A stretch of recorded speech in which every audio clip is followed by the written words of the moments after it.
And welcome to the Bloomington Rotary Club's weekly celebration of service. It's February 9th, 2021. I'm your current president, Ashley Wesley. Thank you so much for being here today. Wish we had more time to have some more chatting, but hope you will connect after we finish our program today and keep up the chatting. Natalie, please show the flag graphic for 15 seconds of respectful silence. We ask that everyone remain on mute and take this time to personally reflect.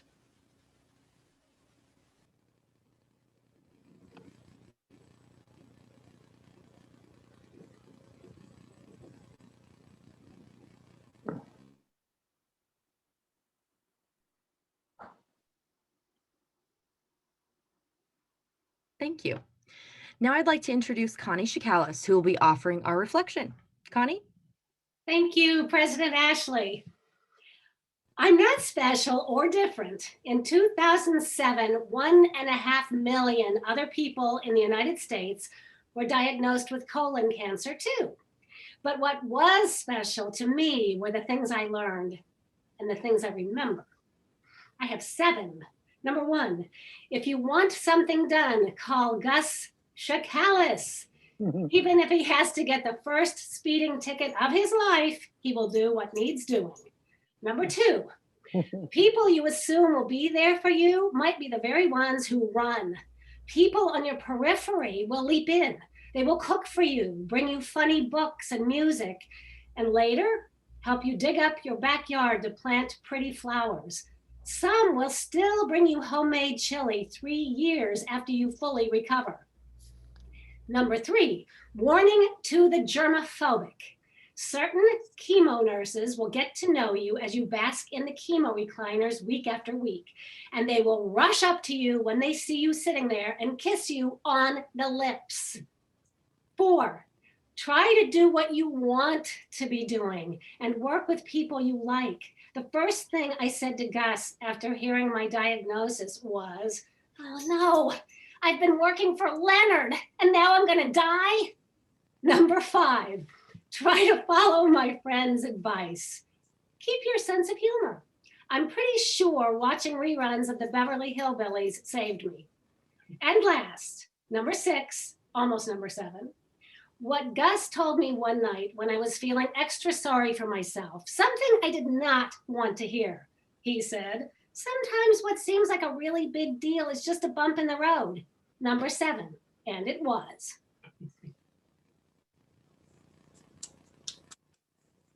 Thank you so much, Connie. You're welcome. Definitely words to live by, and we're so glad that you are a survivor and you're here with us today to share your insight.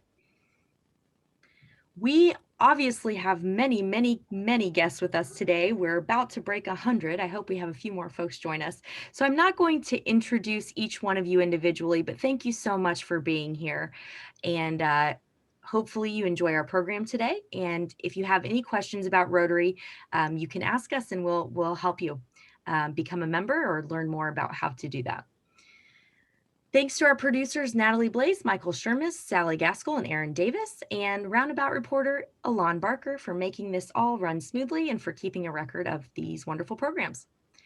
Birthdays, Efrat Feverman today, February 9th, Lance Eberly, February 11th, Art Levy, February 12th, Jean Emery, February 13th, Judy Witt, Valentine's Day, February 14th, and Yolanda Trevino, February 15th. Happy birthday.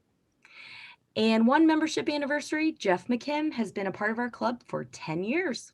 Congratulations. One note of congratulations to past President Lauren Snyder, CFP of the Matthew Snyder Group, who was recently recognized by Financial Planning as a top regional BD advisor under 40. He keeps surprising us, but we're not really surprised. So congrats, Lauren.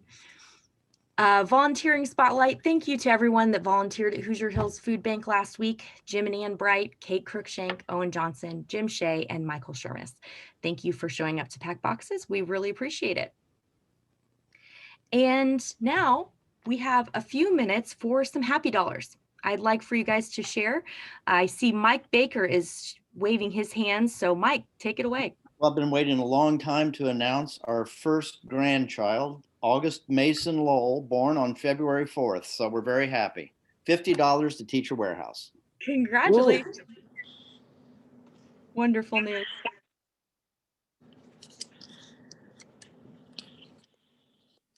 Who's next? It's Connie, and I've been waiting to do this. I forgot we don't do this every week. I want to give $5 happy for President Ashley, who's always so wonderful at highlighting everybody else's accomplishments and hardly ever says anything about herself. Thanks, Connie. There's just so much to celebrate. I'm sure I could spend a whole meeting just talking about you guys. Anyone else have a happy dollar to share? Hi, this is Sarah. I have $10 for a belated Groundhog's Day greeting for you all. Didn't get the chance to do happy dollars last week on the actual Groundhog's Day, and it sure doesn't look like we're anywhere close to spring yet, but we do have 5 more weeks and then it should be daffodils everywhere. Fingers crossed. I will match Connie's $5 in honor of Ashley. You make it so cheerful. Yay! Charlotte. Yes, I'm Raj, and I have $5 for my son's birthday today, as well another $5 for me getting my second vaccine shot. Yay. Right, congratulations. That's great. Ashley, I'd like to give a happy dollar. We have topped 100 participants. Woo! Woo! Huge. Yay. I want to, can I offer also five happy dollars? One for my dear husband, who is, his birthday is actually February 12th, like Honest Abe. And we're going up to Chicago to celebrate. So I'm going to celebrate with my happy $5 for Rotary and plus a nice weekend in Chicago. I want to give $5 happy for 5 inches of snow. I know that may not be popular with everybody, but I think it's gorgeous and beautiful. Yeah, I love this. Nice. Ashley, I think I'll follow up with Leslie. I'll give $5 happy for still being able to shovel my 180-foot driveway with 5 inches of snow. Oh, yay. It took 2 hours, but I got it done. Good. Yay!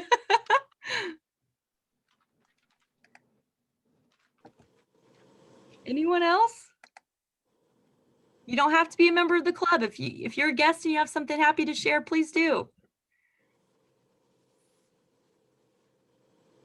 This is Tim Ellis. I'm going to give $10 in thanks to Charlotte Zitlow for her book that I just finished reading 2 days ago. It's a wonderful book.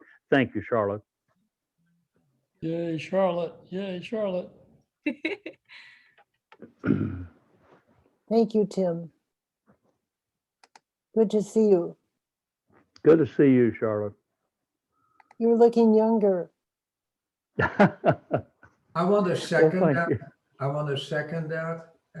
I also just finished Charlotte's book, another $5 for Teachers Warehouse. Whoa. Thank you, Charlotte. It was a Thank wonderful you. book. Thank you. Thank you. I'm so glad people like it. You're supposed to learn something from it. I have no idea what that might be. Well, for those of us who don't know Charlotte, perhaps you could tell us the name of the book and give us your last name again. Thank you. The book is called Minister's Daughter, a terrible, and my name is Charlotte Zitlow, Zietlow. Minister's Daughter sounds very strange, but it's the subtitle is One Life, Many Lives. And that's true. Thank you. Welcome. All right, final call for happy dollars. Going once. Okay, well, thank you for sharing. And I would like to introduce Liz Feidel, who will introduce our speaker for today. Liz? Thank you, Ashley. It's my pleasure to introduce our speaker today, James H. Madison, who is the Thomas and Catherine Miller Professor Emeritus of History at Indiana University.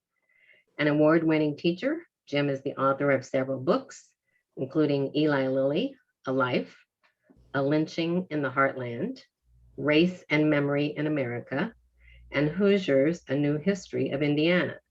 Jim's new book, The Ku Klux Klan in the Heartland, has been published recently by Indiana University Press. Please join me in welcoming Jim Madison.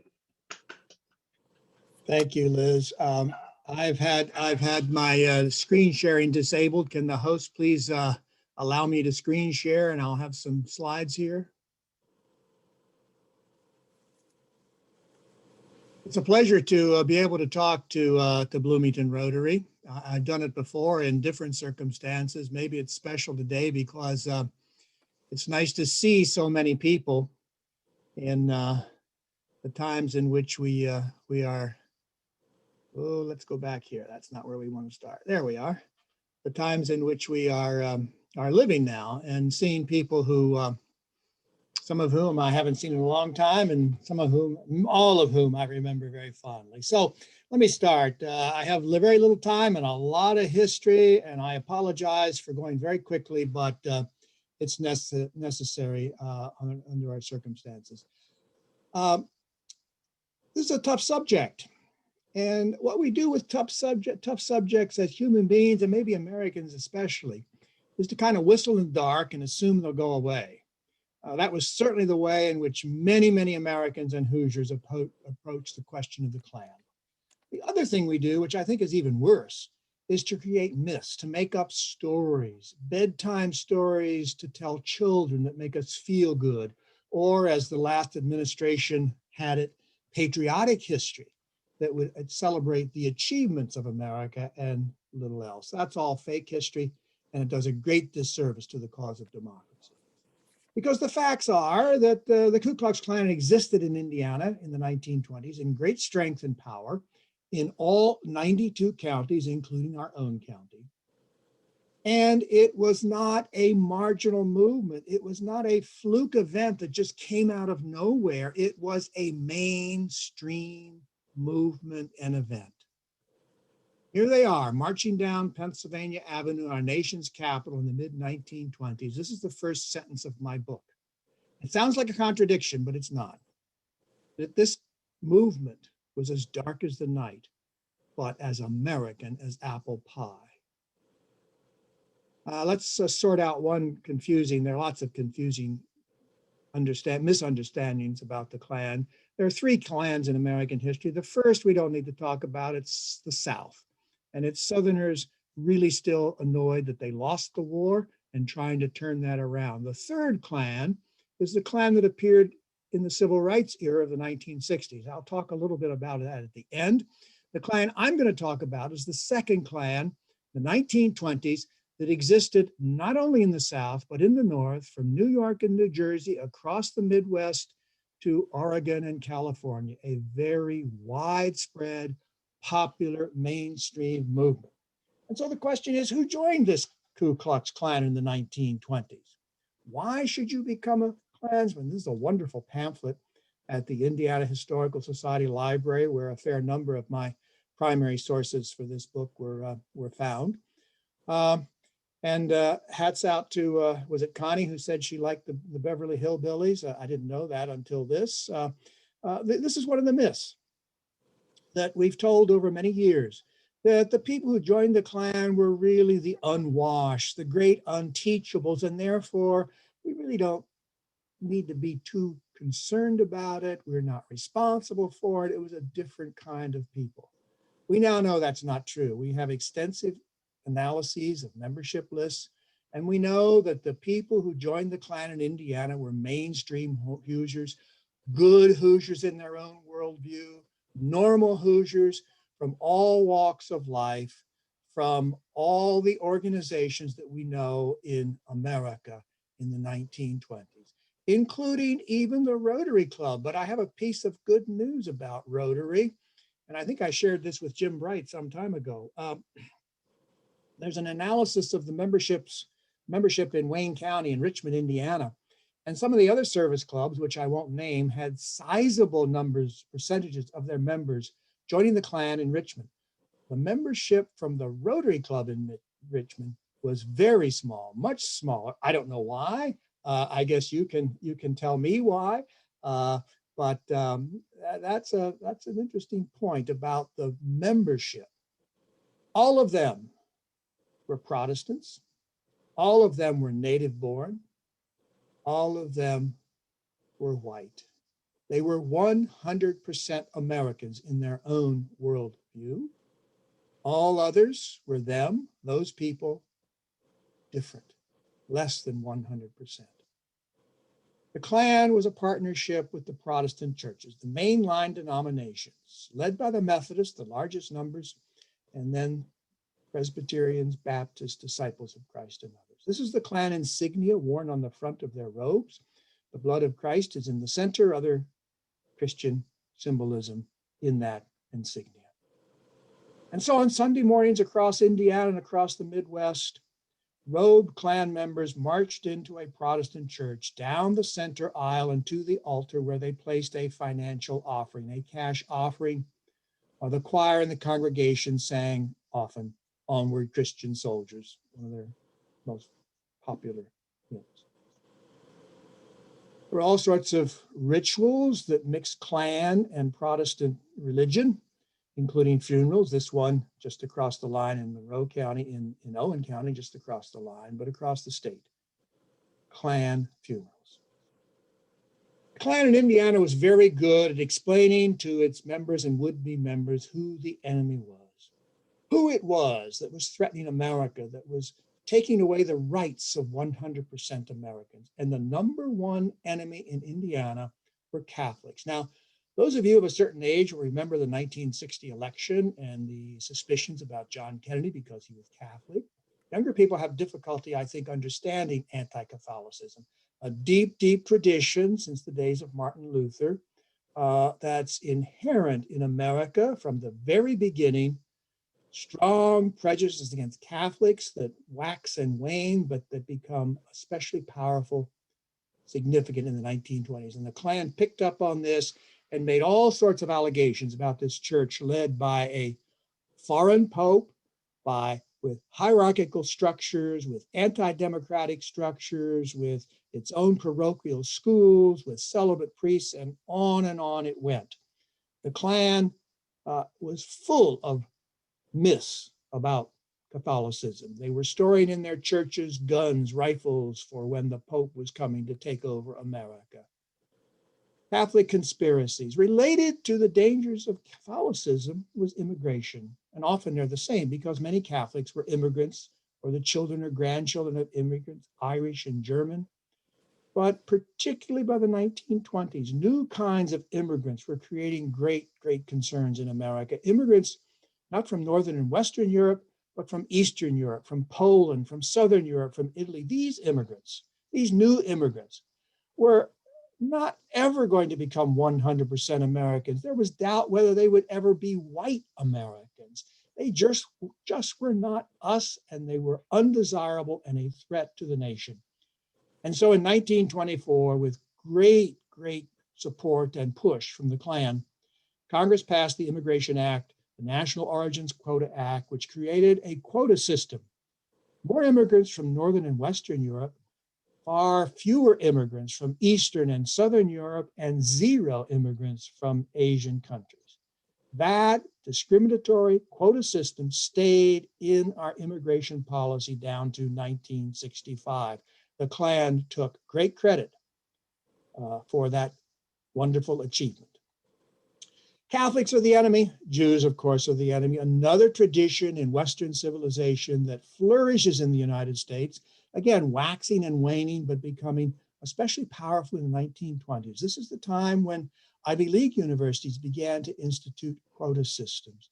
Anti-Semitism in all sorts of ways and all sorts of expressions, even in Indiana, where the Jewish population was relatively small. Often the Catholic or the Klan leadership would call for boycotts of Jewish businesses. This is one of the great Klan leaders. Daisy Douglas Barr was an amazing figure.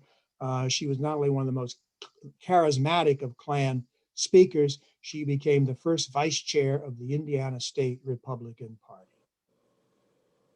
And African Americans are the enemy. I probably need not tell you this, but we need to remember it always.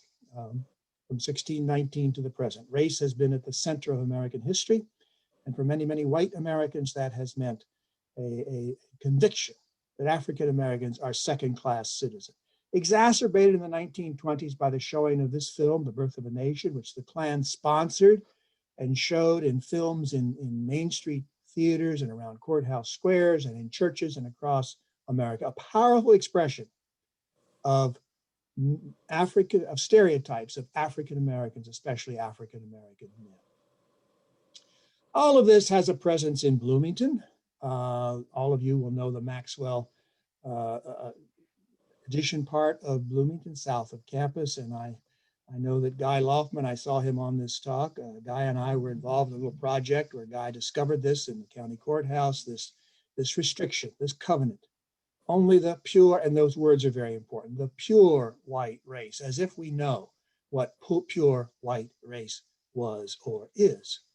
And of course, the colored school, a reminder, that wonderful, wonderful marker, like a stick in our eye, reminding us that in this wonderful community, there were once segregated schools. So these are the enemies: Catholics, immigrants, Jews, African Americans. Put them in the middle of the ocean and sink them. The Klan didn't usually talk that way. Speakers in public meetings, that's not very nice. And the Klan in Indiana tried very hard to be nice Hoosiers, not to say these outrageous things. There's another element in the stew that makes up the Klan's definitions of enemies, and that is scientific racism, the science of eugenics, which became very popular in the first 3 decades of the 20th century. Some of you, most of you will know the controversies over Jordan Hall. I was on that committee, and I'm absolutely in favor of the conclusion of the committee, the decision of the trustees. If you look at what was written and said about race by the best scientists of our day, if you haven't yet understood this, you'll be astonished. And we're talking about scientists from Harvard and Yale and Stanford and Indiana University, who were convinced that there's a hierarchy with the white folks at the very top in intellectual and cultural abilities, going down, down, down till you get to the blackest and most African at the very bottom of that hierarchy. In other city circumstances, talking about this subject, I need obliged to say what I don't think I need to say here, but for a long, long time, we've known, scientists have known, that this is a technical term, this is bullshit. And yet it is still believed implicitly by white Americans across this country in all sorts of ways, who also believe and are fearful of this vision of America by a Klan speaker in 1923, that the white race is committing suicide, that they're being replaced by people of color, of difference, of inferiority. Again, deep in our culture, down to the present. There are other issues that attract people to the Klan, that the Klan pushes as a reform organization to redeem America, to make America as it was once, great and good. Among them, perhaps the leading one is prohibition. This is the time of the outlaw of alcohol and the failure to enforce the law, which very much upset Klan members and leaders. And they spent a lot of time on the issue of prohibition and prohibition enforcement and all the evils that they argued resulted from alcohol. There's also a lot of concern about sex. This is the jazz age. These flappers gyrating on dance floors didn't even wear underwear, some people said. And you know what they did in the backseat of a Model T, some people said. Their disregard of conventions infuriated traditionalists, especially when they were displayed in such a positive way in those films that showed across Indiana that come out of Hollywood. And Hollywood, of course, the Klan reminded folks all the time was the product of Jews, foreigners. It may be difficult to believe, but I do believe it after spending 3 years working on this book. But most of those who joined the Klan in the 1920s genuinely believed in what the Klan was about. They were true believers. They were proud of their membership, as these 4 people are standing between the American flag and the Christian flag, their masks upraised. Good, normal, proud Americans. Women did join the Klan in large numbers. They played an important role in the Klan, especially in building up public schools and public libraries, the public schools especially to counter the threat from parochial schools, in challenging corruption that the Klan found to be endemic, not only in prohibition enforcement, but in many aspects of public life, of civic life, of government life. The Klan was not a bunch of roots. The Klan had, from near the beginning, a very sophisticated business organization. This is their manual, again, from the Indiana Historical Society Library, detailed instructions on how you recruit members, on how you deal with finances, on how you run meetings, all the stuff of a sophisticated business organization in this manual. The Klan was sophisticated in its marketing, in its propaganda, in its messaging, in its theatrical performances, and they put on fantastic performances, chief among them these parades.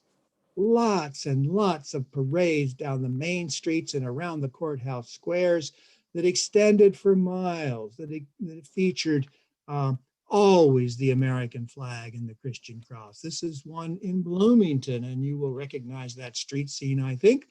And you can see how far back, not a very good photograph, but there aren't many, in fact, I don't know of any others, maybe someone else does, of a Klan parade in Bloomington, but they extend way back to the courthouse in downtown Bloomington. Parades that always included a band, and in bigger parades, many bands. This is the best band in the state, lots of people said, the one from Muncie, Indiana. The Klan also was very good at putting on massive rallies. This one in Kokomo over the 4th of July lasted several days with all the features: entertainment, good food, music, preaching, speeches, and of course, in the evening, a massive parade and a burning of the rugged cross. The Klan produced its own sheet music, its own songs. If you want to go on to one of the right-wing websites, I'll tell you offline, you can find on one of these white supremacist websites today a recording of a 1920s Klan version of the bright fiery cross. Klan made its own records at Jeanette Studios in Richmond, Indiana, the same studios where Louis Armstrong, a young black trumpeter, recorded his first solo. The ironies there are interesting. The Klan made its own films, 2 films in particular, that were shown in movie theaters and in churches and schools, pushing the message of 100% Americans, of redeeming America, of saving America from the enemies who were at the gate. An organization like this, with these kinds of values, with this kind of membership and support, is sooner or later going to enter the political arena. And it did in early 1924 in the primary elections, going into partnership mostly with Republican candidates, a few Democrats, but almost all Republican candidates, and sweeping the primaries in the spring and then the general election in the fall, electing in the fall of 1924 a majority of the members of the Indiana General Assembly and a governor, Ed Jackson, without doubt, in my opinion, the worst governor who has ever governed in the state of Indiana. This is the front page of the Klan newspaper, the Fiery Cross, which comes out of Indianapolis every week and is sold in downtowns and small towns across the state of Indiana. The Fiery Cross is digitized. If you want to hear the Klan's own words, their own explanation of the world, the worldview, this is an excellent place to get it. I spent Weeks and weeks and weeks in the pages of the Fiery Cross. There's opposition. I'd like to tell you that from the very beginning, there was strong opposition to the Klan, but that's simply not true. The opposition was very, very small, very slow in forming, and very limited. Lots and lots of groups and organizations that you think or would hope would have stood up did not stand up to the Klan. Catholics, many Catholics did. And Catholics were beginning to move into the middle class in the 1920s. Second and third generation descendants of immigrants began to see that they had an argument for full rights in the nation and began to see the dangers of the Klan to American ideals. And so they created an organization, the American Unity League, which sent out speakers, which had its own newspaper to counter the Fiery Cross, and which did, I think, excellent work in providing an oppositional voice to the Klan. So too from African Americans, an organized effort from the NAACP, the greatest civil rights organization in our history, one that doesn't get enough credit, I think, for their achievements over the 20th century. There were, by the early 1920s, thank goodness, NAACP branches in almost all the larger towns and cities in the state, and they began to organize, to hold rallies, to protest the Klan, and especially to organize African-American voters in the 1924 elections and thereafter to vote against Klan candidates. There was newspaper opposition. The Indianapolis Times won a Pulitzer Prize for its investigative reporting of the Klan. I'd like to say that there was lots of newspaper opposition. There was not. There was very little at the beginning, and it took a long time for newspaper editors to decide that while they might lose subscriptions by opposing the Klan, they did need to stand up to this organization. The Indiana Bar Association stood up, meeting at West Baden. Some of you who know the history of West Baden will know there were good reasons for lawyers to meet at West Baden who wanted to have some fun and maybe a little taste of alcohol in 1923, but they did good things in 1923 by passing this very courageous resolution condemning the Klan by the Indiana Bar Association. And of course, we always want to see what students are thinking. I think students are canaries in the mine. And thank God they often take views opposing majority old people's ideas and sentiments. And here's a student newspaper, an alternative from 1924, where the students are mocking the Klan. I like the image of the student building, has a different name now, with the Klan hood on the top. So there was opposition. It's very important that there was opposition, but it was slow, it was late in coming. Klan candidates in 1928 still carried elections in much of Indiana. It was a long, slow decline. That decline of the Klan was very much helped by the evils of the Grand Dragon of the Indiana Klan, D.C. Stevenson, one of the most important national figures in the Klan of the 1920s, but one of the most evil men who ever walked the soil of Indiana. Stevens was eventually tried and convicted for brutally raping and assaulting and murdering a young woman, Madge Oberholzer, which led him to the Indiana State Penitentiary in Michigan City. You think that would be enough? Well, it certainly didn't. It certainly hurt the Klan. People began to leave the Klan. It lost some of its power. But as I said, Stevenson in late 1925 and still in 1928, the Klan won electoral victories. So it's a slow decline. Is it dead? Well, in some ways, the Klan is dead by 1930, but its ideals live on. We can see them on the basketball court. Bill Garrett, our great IU All-American from Shelbyville, everywhere he played, from Ann Arbor to Evanston, was the only African-American on the court. I like to look ahead, though, a few years to 1953, when this team won the national championship. And I'll let you speculate why Branch McCracken couldn't find an African-American player, only one, or maybe more. Went up the road at Crispus Attucks and elsewhere in the state were some really fantastic basketball players.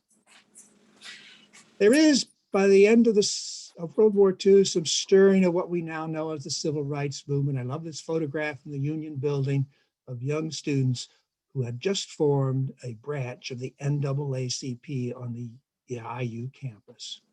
And of course, by the early 1960s, they are marching in the Civil Rights Movement, a movement that did bring some change, a movement that also frightened traditional white Americans and created a kind of blowback.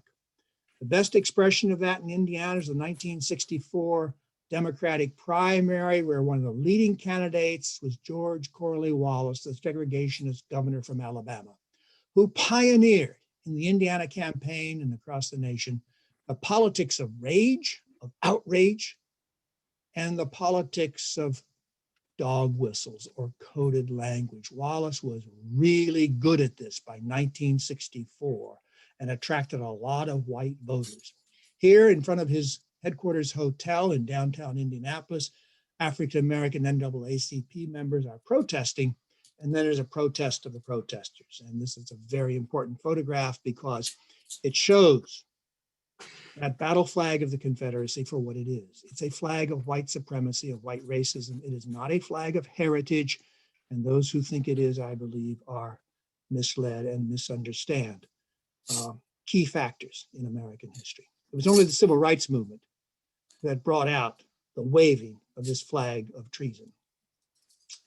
So the space is created by this backlash for the Klan, for people to begin to try to organize a new Klan, new Klaverns in Indiana.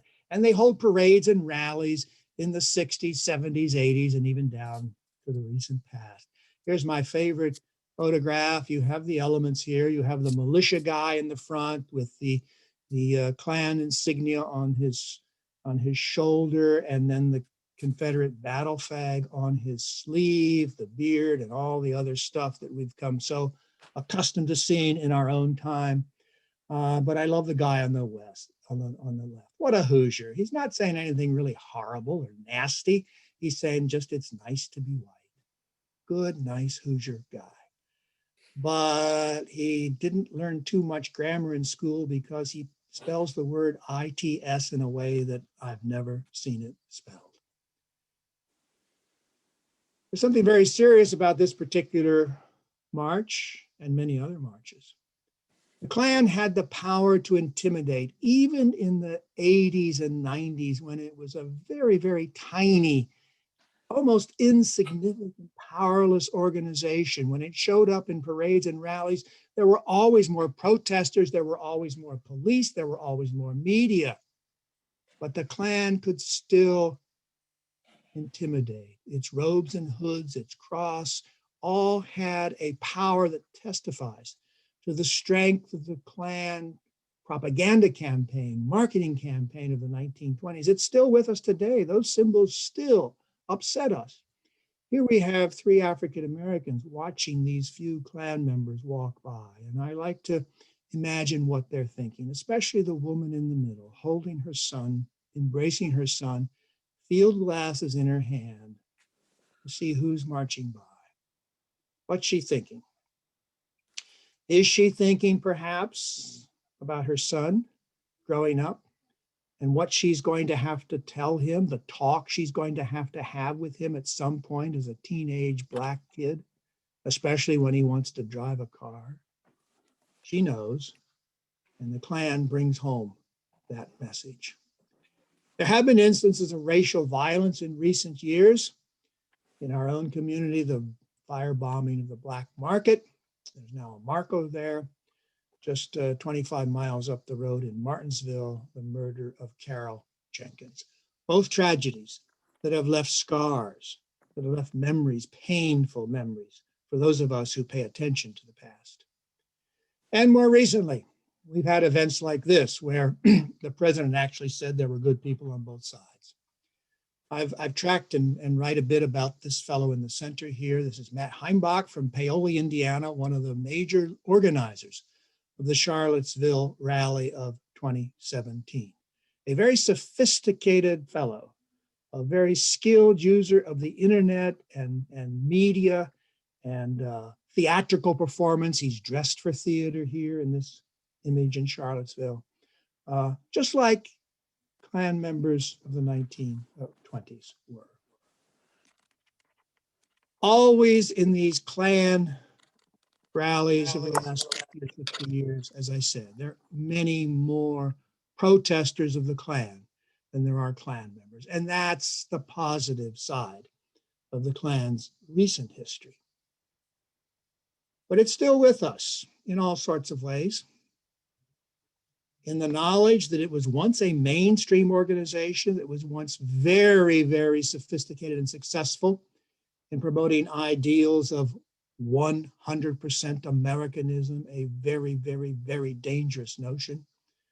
A story that I believe is not suited for the sidebars of our books, our history books, but for the main chapters, for the main pages. A story that is as American as apple pie.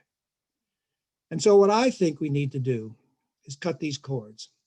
This is a wonderful sculpture piece in the Meyer Sculpture Garden near Grand Rapids, Michigan. The human head is bound by cords that keep the eyes closed, that hold the book over the ears so that the human being cannot see, cannot hear, cannot read the books of history.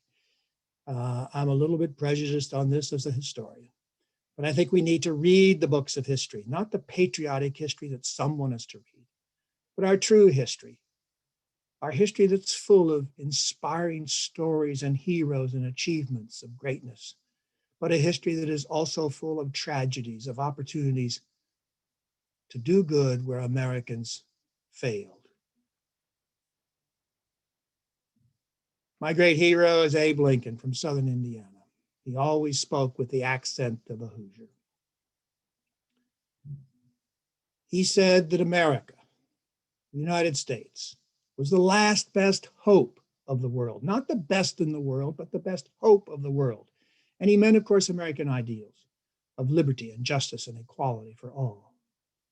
And I'd like to hope, even in these troubled times in which we're all very, very anxious about our present and our future, I'd like to hope that that great moral arc of the universe is bending toward justice. And I do actually believe that it is. And I have to hope that it is for these four wonderful kids, my grandkids, who deserve to live in a nation more committed to its ideals than the nation we now have. So we have some time for comment and question.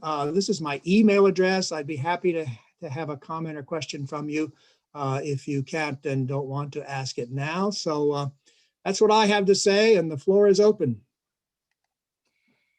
Before we take any questions, I would like for you to raise your hand if possible in your window, and we'll take them in order since we have so many guests with us today. But I saw Mark Kellums first. So Mark, go ahead.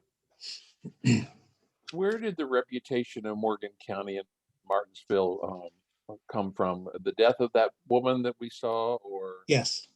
Carol Jenkins' murder on the streets of Martinsville. The fact that for years and years and years, no one they could not find, cynics would say did not want to find, who murdered her. Klan rallies in Martinsville, just a handful of people.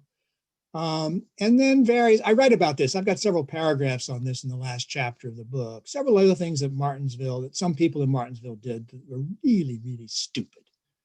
Some of you remember a basketball game played up in the John Wooden Fieldhouse by the Bloomington team in the late 90s. Martinsville in many ways is no different from many other communities in Indiana and in America, but it's gotten this bad rap, partially deserved. I sometimes am accused of defending Martinsville, partially undeserved. Thank you. Owen Johnson.